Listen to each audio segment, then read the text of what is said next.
అందరికీ నమస్తే. Welcome to our channel. మీరంతా క్షేమంగా ఉన్నారు అని ఆశిస్తూ, ఇది సండే వ్లాగ్ అండ్ నా పర్సనల్ వ్లాగ్ అనుకోవచ్చు. అంటే నా కాస్ట్యూమ్స్కి సంబంధించి కావచ్చు, నా ప్రొఫెషన్కి రిలేటెడ్గా ఉండేటువంటి ఒక చిన్న విషయాన్ని ఈ వీడియోలో మీ అందరితో షేర్ చేసుకోబోతున్నాను అనమాట. సో చెప్పాను కదా, ఫ్రైడే నాడు వైభవలక్ష్మి అయిపోయిన తర్వాత సాటర్డే పీఠం అలాగే ఉంచుకున్న తర్వాత సాటర్డే నాడు మనకు చాలా విశేషాలు కదా, స్వామివారిది జన్మాష్టమి, అనఘాష్టమి ఇవన్నీ. సో ఇంకా ఈ పీఠము ఇవన్నీ తీసుకుంటూ మీతో మాట్లాడుతూ ఇవాళ ఒక వాల్యుబుల్ ఇన్ఫర్మేషన్ అయితే మీకు అందించబోతున్నాను అనమాట. సో సండే నాకు వీక్ ఆఫ్ లేదు, మీరు గమనించారో లేదో. సో లాస్ట్ ఒక 2 వీక్స్గా నేనైతే వీక్ ఆఫే తీసుకోవట్లేదు. మా జర్నలిజం ప్రొఫెషన్లో సెలవులు కానీ, అందరూ తీసుకునే పబ్లిక్ హాలిడేస్ కానీ, లేకపోతే అందరిలాగా ఫెస్టివల్స్ సెలబ్రేషన్ కానీ ఇలాంటివంటూ ఉండవు. ఇది కూడా ఒక సర్వీస్ కిందే వస్తుందన్నమాట ఈ ప్రొఫెషన్ అనేది. అది ఒకరికొకరం, ఒకవేళ యాంకర్స్ తక్కువ ఉన్నా ఒకరికొకరు అడ్జస్ట్ కావడం కావచ్చు, క్రైసిస్ ఉన్నప్పుడు ఒకరికొకరం సర్దుకోవడం, వేసినటువంటి డ్యూటీని యాక్సెప్ట్ చేయడం, ఇలాంటివి జరుగుతూ ఉంటాయన్నమాట. లాస్ట్ 15 రోజులకు పైగానే అసలు ఒక్కరోజు కూడా సెలవు లేకుండానే నిరంతరాయంగా అలా నా జీవన శైలి సాగిపోతూనే ఉందన్నమాట. సో చూడాలి, లీవ్ పెట్టుకునేటువంటి అవకాశం అండ్ అనుకోకుండా ఒక అదృష్టం కూడా వచ్చింది నాకు. అది మీరు నెక్స్ట్ వీడియోలో చూస్తారు. అసలు ఎక్స్పెక్ట్ చెయ్యలేదన్నమాట. నేను చెప్తూ ఉంటాను కదా, మనం మన పని చేసుకుంటూ వెళ్ళిపోవాలి. భగవంతుడు ఏ రూపంలో మనకి ఎలా అవకాశం ఇస్తాడు, మన మనసులో ఉండేటువంటి కోరికను తెలుసుకుంటాడు అనేది మనం చెప్పలేమో అని చెప్పేసి ప్లాన్ లేనటువంటి ఒక అదృష్టాన్ని భగవంతుడు నాకు ప్రసాదించాడనమాట. అది నెక్స్ట్ వీడియోలోనే రివీల్ చేస్తాను తప్పకుండా. సో ఇక్కడైతే కన్నయ్య కోసం అని చెప్పేసి చేసినప్పుడైతే చాలా ఉత్సాహంగా చేసేస్తానండి నేను. ఇలా చేయాలి, అలా చేయాలి అని ఒకదాన్నొకటి పెంచుకుంటూ పోతానన్నమాట. డెకరేషన్ విషయంలో కాంప్రమైజ్ అవ్వకుండా, నాకు ఇష్టము అలంకారం అంటే. బట్ తీసేటప్పుడు మాత్రము తీయాలంటే నాకు అస్సలు ఫస్ట్ మనసు లాగేస్తూ ఉంటుంది. అంత బాగున్నాడు కన్నయ్య, అక్కడి నుంచి కదపాలి, మళ్ళీ దాచేయాలి, లోపల బయట పెట్టి అలాగే ఉంచుకోలేను, ఎన్నని బయట పెట్టుకుంటాను. సో నల్లగా అయిపోతాడేమో అని భయం. ఇవన్నీ చూసి 100 సార్లు చూసి 100 సార్లు ముద్దులు పెట్టుకుంటాను కన్నయ్యనైతే. నాకు అందరు దేవతామూర్తుల్ని చూసినప్పుడు ఒక భావన ఉంటుంది, కృష్ణయ్యను ఒక్కటే చూసినప్పుడు బిడ్డ ఫీలింగే వస్తుందన్నమాట. అచ్చం ముద్దుగా మన ముందర ఒక చిన్ని అబ్బాయి కూర్చున్నాడు అన్నట్టుగా అనిపిస్తూ ఉంటుంది, భలే అనిపిస్తుంది. ఇంకా వైభవలక్ష్మి చాలాసార్లు చెప్పానండి, కలసం మీద ఉండేటువంటి జాకెట్ ముక్క కావచ్చు, కొబ్బరికాయ కావచ్చు, ఆ రెండింటిని మళ్ళీ అలాగే పూజా మందిరంలో భద్రపరిచేసుకోవాలి. నెక్స్ట్ వీక్ అదే యూస్ చేయాలి. ఈ వ్రతం స్పెషాలిటీ అదేనండి. ఎన్ని వారాలు మొక్కుకుంటే అన్ని వారాలు వాటినే ఉపయోగించాలన్నమాట. ఇలా మొత్తం తీసేసరికి చూపించడం మీకు 2 మినిట్స్లో చూపించేశాను. కిచెన్ సిచ్యువేషన్ అనమాట. ఇంకా చాలా గిన్నెలు ఉన్నాయి, అవన్నీ తీసి ఖాళీ చేసి తోమాలి సిచ్యువేషన్. టమాటో పచ్చడి ఉంది, చేయాలి. ఇదిగో పప్పు పెట్టేసా, ముద్దపప్పు, టమాటో పచ్చడి. ఇవన్నీ క్లీన్ చేసుకొని బాల్కనీ చూపిస్తా చూడండి. 2 బుట్టల బట్టలు ఉన్నాయి. అవతల వాటిని చేసుకుంటూనే ఇవన్నీ కంప్లీట్ అయిపోయాయి అన్నమాట. ఇంకా బట్టలు తడపడం ఎవ్రీథింగ్ కూడా. వీటన్నిటిని ఇప్పుడు తీసుకువెళ్ళి, క్లైమేట్ చూస్తే చాలా కూల్గా ఉంది, 2 స్టాండ్స్కి వేయాలి. ఇప్పుడు ఇవన్నీ తీసుకువెళ్ళి 2 బుట్టల బట్టలు. మనం ఆడవాళ్ళ మల్టీ టాస్కింగ్ చేస్తూ ఉంటాం కదా, ఒక దాని వెంట ఒకటి ఒకే పని మీద బ్లాక్ అయిపోం. ఒక పక్క వంట అయిపోతూ ఉంటుంది పొయ్యి మీద, ఇంకో పక్క సర్దుకుంటూ ఉంటాము. ఈ 2 అవుతున్నాయనగా మిషన్ పని మిషన్ చేసుకుంటూ ఉంటుందని ఇలా మల్టీ టాస్కింగ్ ఖచ్చితంగా మన ఆడవాళ్ళం అందరం చేసేదే, ఒక్కరు కాదు. ప్రతి ఇంట్లోనూ ఇలాంటి గాథలు ఉంటాయి. నేను ఇంకా చెప్పాలి అంటే, నాకన్నా ఇంకా పెద్దవాళ్ళని చూసుకుంటూ చిన్న చిన్న పిల్లల్ని మేనేజ్ చేస్తూ ఉండేవాళ్ళు ఎంతమంది ఉంటారో. మామూలు విషయం కాదు, అది భగవంతుడు ఆడవాళ్లకు మాత్రమే ఇచ్చినటువంటి అదృష్టం. అయితే కొందరికి హెల్త్ కోఆపరేట్ చేస్తుంది, కొంతమందికి హెల్త్ కోఆపరేట్ చేయదనమాట.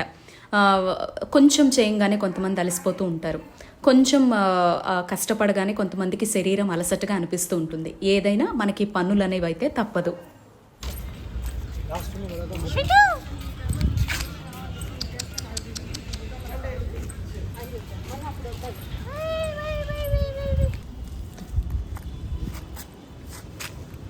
రోనీ తిన్, పాము తిన్.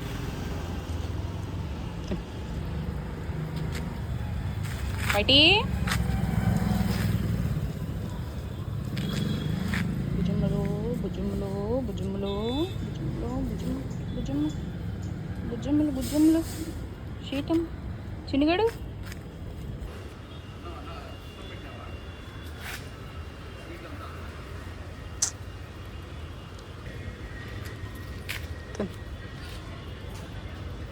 లక్కీ. సో ఇలా ఒక్కొక్కటి చూస్తున్నారుగా, డాగ్స్కి అన్నం పెట్టేశాను, ఇంట్లో కూడా వంట అయిపోయింది, స్వామివారికి కూడా నివేదన అయిపోయింది. ఎట్టి పరిస్థితుల్లో రోజు స్వామివారి కోసమైనా అన్నం వండి నెయ్యి అయినా వేస్తాను తప్ప ఆపనటువంటి సందర్భం అయితే ఉండదు. ఊరికి వెళ్ళినప్పుడు మా వారు పెడుతూ ఉంటారనమాట. ఎప్పుడైనా మరీ అంత పెట్టలేనటువంటి సిచ్యువేషన్ ఉన్నా కూడా నేను ప్రతిరోజు స్వామివారికి బెల్లం ముక్క కానీ, లేదంటే నానబెట్టినటువంటి పెసరపప్పు, వడపప్పు అంటాం కదా, అందులో బెల్లం కానీ చక్కెర కానీ వేసి నివేదన చేసినా కూడా అవన్నీ మనం ప్రతిరోజు పెట్టే నైవేద్యంతో సమానం. మన పరిస్థితులు భగవంతుడికి అర్థం కానిదంటూ ఏం లేదండి. సో ఇలా మొత్తం క్లీనింగ్ అనేది చేసేసుకొని నెక్స్ట్ ఆఫీస్కి వెళ్ళిపోవాలి. అండ్ స్ట్రీట్ డాగ్స్కి కూడా రోజు ఫీడ్ చేసేదాన్ని, బట్ ఇప్పుడు చాలా రేర్గా చేస్తున్నాను అనమాట. ఎందుకంటే వీధిలో వాళ్ళందరూ ఏదో ఒకటి అనుకోవడం నాకు నచ్చడం లేదనమాట. సో ఇంకా జనాల కోసం కొన్ని చేయాల్సి ఉంటుంది, సొసైటీ కోసం మనం కొన్ని తలొగ్గాల్సి ఉంటుంది కదా. అందుకే నేను అట్లా అప్పుడప్పుడు మాత్రమే స్ట్రీట్ డాగ్స్కి వీక్లో 3 సార్లు 4 సార్లు మాత్రమే టైమింగ్స్ చూసుకోవట్లేదు, రాత్రి మధ్యాహ్నం అని అప్పుడప్పుడు భోజనం అయితే పెడుతూ ఉన్నానన్నమాట. ఈ మధ్య విమ్ది స్ప్రే తీసుకున్న తర్వాత శుభ్రం అని చెప్పేసి అది నాకు కొంచెం ఈజీ అయిందండి. ఇత్తడి సామాన్లు కానీ, వెండి సామాన్లు కానీ, కాపర్ కానీ క్లీన్ చేయడం అనమాట.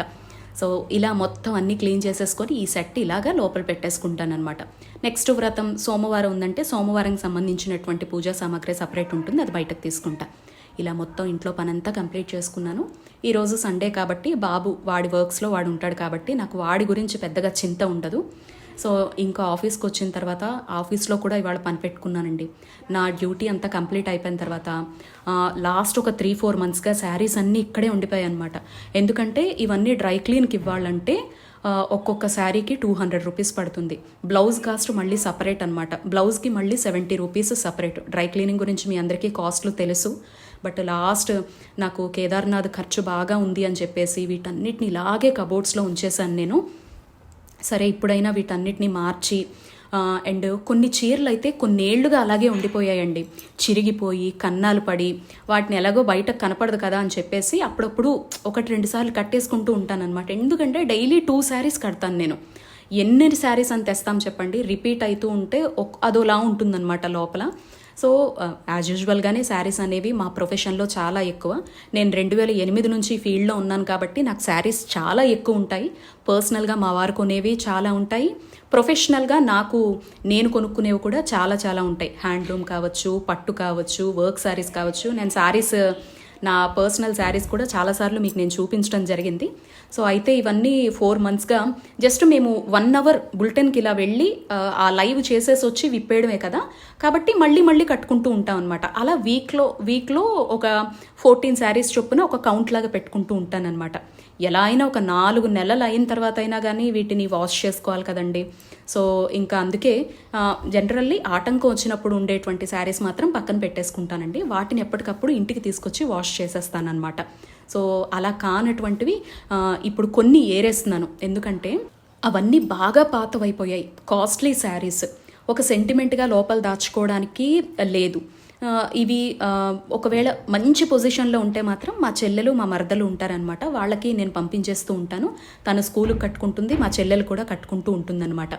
కానీ కొన్ని చిరిగిపోయినవి, చీకిపోయినవి, బాగా పాతగా అయిపోయినటువంటి పట్టు చీరలు లాంటివి ఈ మధ్య నాకు ఒక విషయం తెలిసిందనమాట. వీటన్నిటినీ కూడా మనము వెనక్కిస్తే వీటి మీద డబ్బులు ఇస్తారు అనేటువంటి విషయం నాకు తెలిసింది. కనీసం ఈ వాష్ చేసుకోవడానికి డబ్బులు కాస్ట్ అయినా వస్తుంది కదా అని అనిపించింది. ఎందుకంటే ఆల్మోస్ట్ 20 నుంచి 30 శారీస్కి పైగానే తేలాయండి. వీటన్నిటిని ఇప్పుడు నేను డ్రై వాష్లకి కాటన్ రోలింగ్కి ఇచ్చి, సో పట్టువి సపరేట్ చేయాలంటే ఖచ్చితంగా నాకు ఎలా లేదన్నా 5 నుంచి 6 వేల రూపాయలు అవుతుందన్నమాట. సో ఈ ఐడియా తెలిసి నేను మాకు హైదరాబాద్లో కేపీహెచ్బికి దగ్గరగానే సుబ్బయ్య గారి హోటల్కి ఎగ్జాక్ట్గా ఆపోజిట్లో ఉన్నటువంటి కర్నన్ పట్టు శారీస్ అనేటువంటి షాప్కి వచ్చాను. ఇక్కడ ఏంటంటే మన ఓల్డ్ సిల్క్ శారీస్ ఏవైతే ఉంటాయో వాటన్నిటిని ఇచ్చేస్తే సిల్వర్ జరీ మాత్రమే ఉండాలన్నమాట. సిల్వర్ జరీ ఉండి సిల్వర్ ఉంటే మనకి వీటి మీద ఎంత కాస్ట్ అయినా ఇస్తారు. ఇది బాగా మీకు అర్థమయ్యేలా చెప్పాలంటే సుమారుగా 30 నుంచి 40 ఏళ్ల క్రితం శారీస్ పాడైపోయి, చిరిగిపోయి, కన్నాలు పడి, డ్యామేజ్ అయిపోయి, లేదా మంచి పొజిషన్లో లేవు, లేటెస్ట్ ట్రెండీ శారీస్ కొనుక్కుందాం, వీటితో నాకే ఉపయోగం లేదు అని అనుకునే వాళ్ళకంటే సెంటిమెంట్ ఉండే వాళ్ళకి కాదు, నార్మల్గా వీటికి కూడా వాల్యూ ఉంటే బాగున్ను అని ఎవరైనా ఆలోచిస్తూ ఉండి వాటిని అలాగే దాచుకొని ఉంటే మాత్రం ఇక్కడికి రావచ్చండి. వీళ్ళకి చెన్నైలో, బెంగళూరులో, కాంచీపురంలో కూడా బ్రాంచెస్ ఉన్నాయి. అండ్ వీళ్ళకి హోమ్ డెలివరీ అనమాట. సో మన ఇంటికే వచ్చి మన శారీస్ని చెక్ చేసి వాటికి వాల్యూ కట్టి డబ్బులు ఇస్తారనమాట. అలా పనికిరానటువంటి పట్టు చీరలు అన్నీ పట్టుకొని ఇక్కడికి వచ్చేసానమాట. మీకు గుర్తుందో లేదో, రీసెంట్గా నేను ఈ శారీ మీద లైవ్ చేస్తూ ఉన్నాను. ఆ రోజు అనుకున్నానండి, కానీ అనుకోకుండా ఆ రోజు వెళ్ళడం అవ్వలేదు. మళ్ళీ అలాగే నెక్స్ట్ డే వచ్చానమాట. సో మీకు ఈ వీడియోలో మెన్షన్ చేస్తూ ఉన్నాను. ఆ రోజే వచ్చి ఈ శారీస్ అయితే కంప్లీట్ చేసేసుకున్నాను. మెషిన్లో వాష్ చేసుకునేవన్నీ కూడా పెండింగ్ పెట్టుకొని ఇంటికి తెచ్చుకున్నాను అనమాట సండే. సో ఇలా పాత శారీస్ అన్నీ తెచ్చా. చూద్దాం దీనికి ఎలా వాల్యూ కడతారు అనేది. మెయిన్ ఈ వ్లాగ్లో మీకు చూపించేది కొన్ని అయితే తీసుకువెళ్ళి డ్రై వాష్కి ఇచ్చేసి ఉంటాను, కొన్ని వాష్ చేసుకున్నాను, కొన్ని అయితే మాత్రము ఎన్నో ఇయర్స్గా అలాగే ఉండిపోయాయి. మెయిన్గా వీటిని వదిలిపెట్టలేక అత్తయ్యవు కావచ్చు, అమ్మవు కావచ్చు, నేను చాలా శారీస్ కట్టుకున్నానండి. చాలా టైమ్స్ కట్టుకున్న తర్వాత కూడా ఇప్పుడు తీసుకొచ్చాను. మీరు ఇక్కడ చూస్తున్నారు కదా, ఇది ఒక కర్నన్ పట్టు శారీస్ అనమాట. కేపీహెచ్బిలో ఎగ్జాక్ట్గా మనకి సుబ్బయ్య గారి హోటల్కి ఆపోజిట్లోనే ఉంటుంది. సో ఇది ఏంటంటే మనకి ఓల్డ్ శారీస్ కానీ, చిరిగిపోయినటువంటి శారీస్, పీకిపోయినటువంటి శారీస్, అనుకోకుండా డ్యామేజ్ అయినటువంటి కాస్ట్లీ పట్టు చీరలు లాంటివి ఇవన్నీ ఉంటాయి కదా, వీటిని వీళ్ళు తీసుకొని మనకి కొంత మొత్తంలో ధర అనేది ఇస్తారనమాట. ఇప్పుడు నా వరకు నేను తీసుకుంటే అండి, ఇవన్నీ కొంచెం కలర్ అవి షేడ్ అయిపోయినా మంచి మంచి పట్టు శారీస్ అనమాట. ఆల్మోస్ట్ 30-40 ఏళ్లకు పైగా ఉండేటువంటి శారీస్. సో వీటిని నేనేం చేశానంటే, కలర్ ఏవైతే షేడ్ అయిపోయాయో అవి మాత్రమే సెలెక్ట్ చేసుకొని బాగా పీకిపోయి ఉన్నటువంటి శారీస్ ఏవైతే ఉన్నాయో వాటిని పట్టుకొచ్చాను. ఇందులో సిల్వర్ జరీ ఏది, కాపర్ జరీ ఏది అనేది చూసి దాన్ని బట్టి మనకి కాస్ట్ ఇవ్వడం జరుగుతుందనమాట. సిల్వర్ జరీ ఉంటే మాత్రమే ప్యూర్ పట్టు చీర అనమాట. సిల్వర్ జరీ కానటువంటి ఏ చీర అయినా తూకంలో మాత్రమే ఇస్తారు. సో చూద్దాము. నాకు తెలిసి ఇవన్నీ మంచి కాస్ట్లీ పట్టు చీరలు అండి. నేను మెయింటైన్ చేసేవన్నీ కూడా మీకు జస్ట్ చూపిస్తాను. ముందుకు రండి, ఏ పొజిషన్లో నేను తీసుకొచ్చాను అనేది. ఎగ్జాంపుల్గా మీకు ఇక్కడ చూడండి, కెమెరాలో ఎలా కనిపిస్తుందో నాకు తెలియదు కానీ ఇదిగో షేడ్ అంతా చూడండి. ఈ రెడ్ కలర్ అనేది ఇదంతా అంటుకుపోయిందనమాట. సరైన మెయింటెనెన్స్ లేక కొన్ని ఇయర్స్ పాటు అత్తయ్య కట్టుకోలేదన్నమాట. వీటిని అలాగే పెట్టేశారు లోపల. చూడండి మీకు మరకలు కనిపిస్తున్నాయి కదా. ఇది నేను 2 సార్లు డ్రై వాష్కి ఇచ్చానండి, అయినా కానీ అలానే అయిపోయిందనమాట శారీ. ఇదిగో చూడండి ఇక్కడ కబోర్డ్లోనే అలాగే పెట్టేసి కన్నాలు చూడండి. సో ఇలాంటి శారీస్ మీ దగ్గర చాలా ఉంటాయి. మన దగ్గర అనుకోకుండా లోపల దాచేస్తాం. ఇవి ఎవరికైనా ఇవ్వాలన్నా కూడా కొంచెం కట్టుకునే రీతిలో ఉంటేనే ఎవరికైనా ఇవ్వగలుగుతామండి, లేకపోతే ఎలా ఇస్తాం చెప్పండి. ఇదిగో చూడండి మీకు కనిపిస్తుంది కదా మరకలు. సో మీకు ఇక్కడ చూడండి ఎంత నీట్గా కనిపిస్తుందో. ఈ కన్నాలు కానీ ఇవన్నీ సరిగ్గా లోపల ఇయర్స్ పాటు వాడకుండా అలాగే పెట్టేయడం వల్ల ఇలా జరిగిందనమాట. సో ఇక్కడ బార్డర్ దగ్గర చూస్తే మీకు క్వాలిటీ పట్టు అనేది తెలిసిపోతుంది. అయితే ఇది సిల్వరా కాపరా అనేది మనకి వాళ్ళు చెక్ చేసిన తర్వాత చెప్తారు. మీకు నేను చెకింగ్ కూడా చూపిస్తాను. ఇదిగో అలాంటి పాత పట్టు చీరలు, ఇది నల్లని చీర అనమాట. ఆఫీస్లో చాలాసార్లు కట్టాను, ఇంకా సరే అని పట్టుకొని వచ్చేసానండి.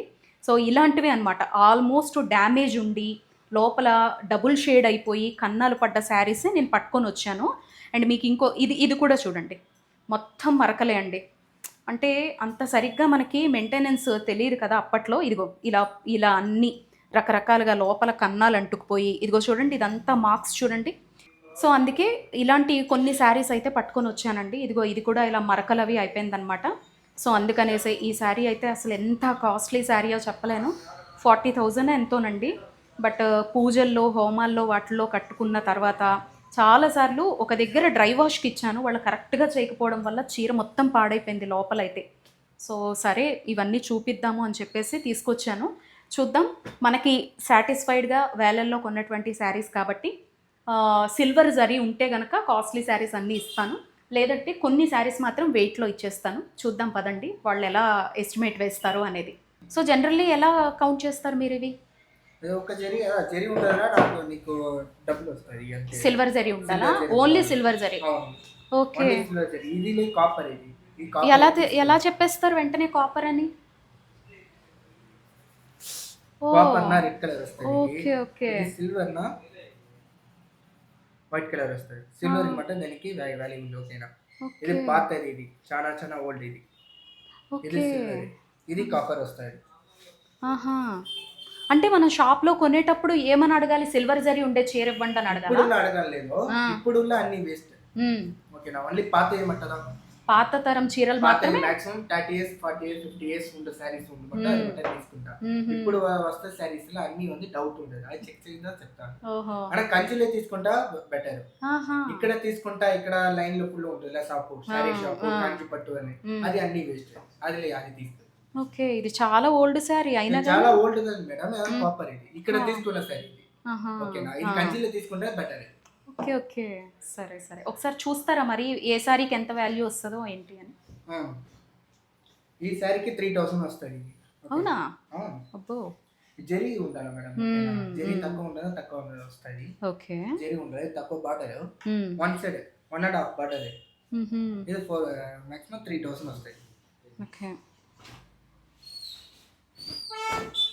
ఇదికి 5000 వస్తాయి ఒక సారీ. ఓకే, అయినా zari pure double side same border. ఇది చూడండి, అప్పట్లోనే ఇది 20,000.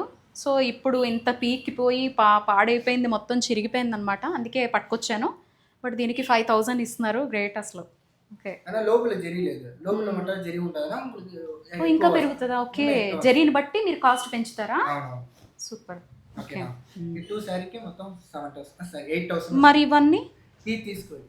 ఇది ఈ సారీస్, ఈ సారీస్, ఇది నార్మల్ ఫ్యాన్సీ, ఇది ఫ్యాన్సీ, ఇది తీసుకోండి. ఓకేనా. ఓకే, ఫ్యాన్సీ పట్టు అంటే 2,000 3,000లో కొనేవి కూడా వేస్ట్.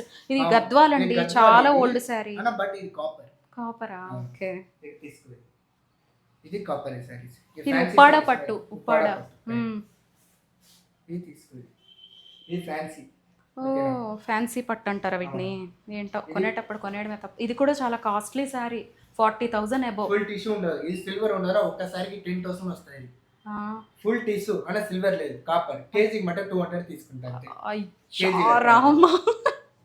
ఇది అది సేమ్ సారీస్. ఇది కూడా అండి 30 అబౌవ్ ఈ శారీ కాస్ట్. ఇది సేమ్ సారీస్. ఇది చెక్ చేయరా, వైట్ వస్తాయి అనేది కెమికల్ సారీస్. ఓకేనా. ఎల్లో కలర్ వస్తాయి, ఇది కెమికల్. వైట్ దా సిల్వర్, ఇది రెడ్ కలర్ వచ్చేదా కాపర్, ఇది కెమికల్. ఓకేనా. ఇది తీసుకో, ఇది కాపర్ కేజీ మట తీసుకుంటారు. ఓకే,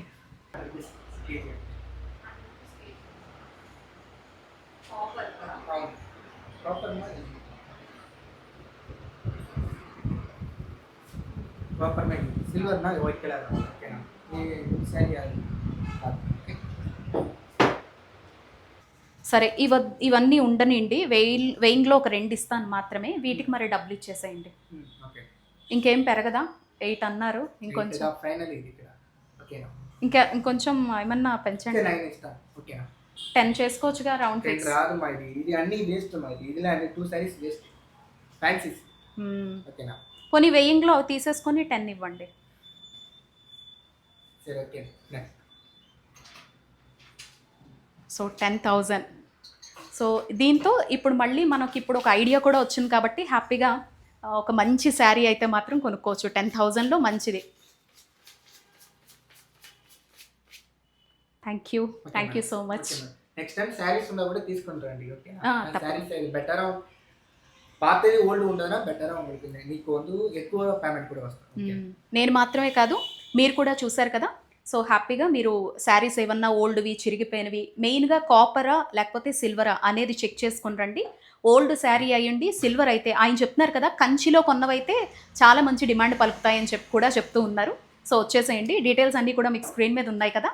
సో హ్యాపీగా వచ్చి నచ్చిన ధరకి కట్టుకున్నటువంటి శారీస్ని ఇచ్చేసేయండి.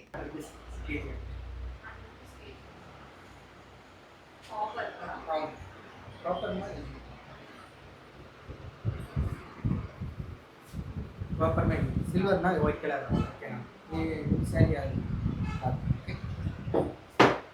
యాక్చువల్లీ ఇది అందరికీ యూజ్ కాకపోవచ్చు, కొంతమందికి ఇదేంటి బట్టలను అమ్ముకొని డబ్బులు తెచ్చుకోవడం అని అనిపించవచ్చు. బట్ ఇది గుడ్ ఐడియా అండి. చిరిగిపోయిన చీకిపోయిన చీరలను అలాగే ఉంచుకునే కన్నా నా ప్రొఫెషన్ వైజ్ ఆలోచించుకుంటే చూసారు కదా ఎంతెంత ఖర్చు అవుతుందో. ఇదిగో డ్రై క్లీనింగ్ షాప్కి వచ్చాను, కొన్ని శారీసే పట్టుకు రాగలిగాను, బండి మీద 3 బ్యాగులు మాత్రమే తేగలిగాను. అండ్ ఎంత బడ్జెట్ ఇవ్వగలను అంత మాత్రమే. ఇవి అయిపోయిన తర్వాత మళ్ళీ ఒక నెల తేరుకొని ఇంకొక నెల అనుకుంటారు. చాలాసార్లు చెప్పాను, యాంకరింగ్ ఫీల్డ్ అయినా కళారంగమైనా ఒక రంగుల ప్రపంచం అని అనుకుంటారు. కానీ దీని వెనుక మా మేకప్ కోసమైనా, మా పర్సనల్ కేర్ కోసమైనా, మా బట్టల కోసమైనటువంటి ఖర్చు మామూలుగా ఉండదండి. ఒక్కోసారి మనకి ఇలాంటి వెసులుబాటు ఉంది అని అనుకునేటప్పుడు ఉపయోగించుకోవడంలో తప్పులేదు. కొంతమందికి జ్ఞాపకంగా కొన్నిటిని దాచుకుంటారు. అలా జ్ఞాపకంగా లేవు, వీటితో ఉపయోగం లేదు అనుకునేవి సిల్వర్ జరీ మాత్రమే ఉండే. కాపర్ ఉన్నా, ఇంకే థ్రెడ్ ఉన్నా కానీ అది ఎంత కాస్ట్లీ ఆ శారీ అయినా కూడా వీళ్ళు వెయ్యింగ్లో మాత్రమే, వెయిట్ అంటే కేజీకి 200 మాత్రమే ఇస్తారట. అదే పాతకాలం చీర సిల్వర్ మాత్రమే జరీ ఉంటే అది ఎలా చెక్ చేసుకోవాలి అంటే మీరు ఇంటికి వాళ్ళని బుక్ చేసుకోవచ్చండి, రమ్మని చెక్ చేసుకోమని. లేదు అంటే కనుక మీరే కేపీహెచ్బిలో నేను చూపించినటువంటి ఎగ్జాక్ట్గా సుబ్బయ్య గారి హోటల్కి ఆపోజిట్లో ఉన్నటువంటి లేన్లోకి, అంటే రెమెడీ హాస్పిటల్ పక్క లేనండి, వెళ్ళారంటే కనుక మీరు అక్కడ చెక్ చేయించుకోవచ్చు అనమాట. సో ఇది మీకు ఉపయోగపడుతుందేమో. ఈరోజు నేను మొత్తం క్లీన్ చేసుకొని మళ్ళీ రీఫ్రెషింగ్గా కబోర్డ్ అంతా సర్దుకున్నాను కాబట్టి ఆఫీస్లో మీతో షేర్ చేసుకోవడం జరిగింది. చూసారుగా, ఈ కొన్ని శారీస్కే నాకు 3600 చిల్లర వరకు అయింది. ఇవన్నీ ఇచ్చిన తర్వాత మళ్ళీ కాస్త తేరుకొని నెక్స్ట్ బల్క్లో మరికొన్ని శారీస్ ఇస్తానన్నమాట. ఇది మీకు ఉపయోగపడుతుందో లేదో నాకు తెలియదు, బట్ ఇది నా ఇన్ఫర్మేషన్. నమస్తే.